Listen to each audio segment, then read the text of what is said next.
World News in 5. Right now. News and developments making headlines around the world in 5 minutes. World News in 5. Here on Radyo Pilipinas World Service.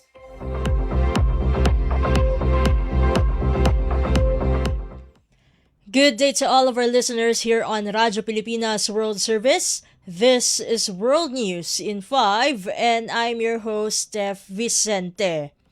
Nepalese authorities have confirmed that a landslide rather than an earthquake caused the flash flooding along the Nepal-Tibet border.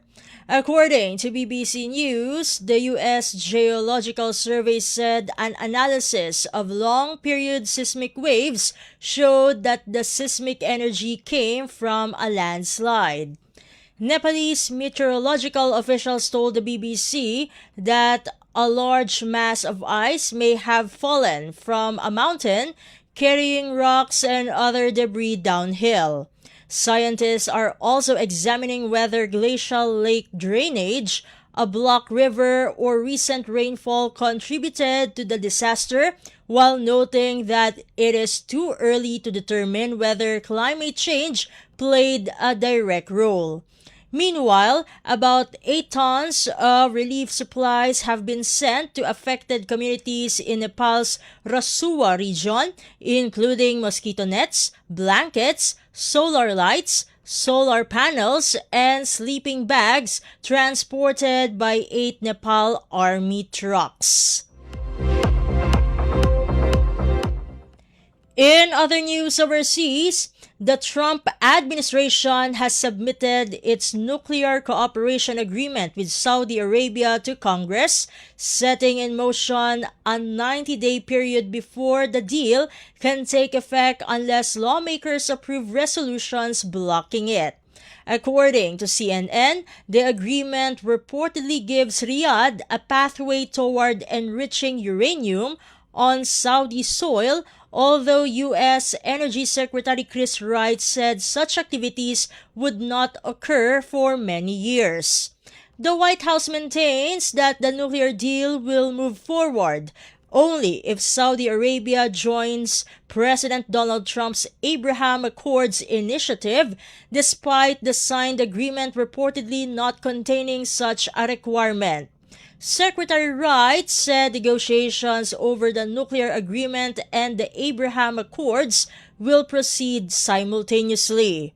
The text sent to Congress is classified, a move that experts described as highly unusual for a civil nuclear cooperation agreement, with questions remaining about whether the full deal and related side agreements will eventually be made public.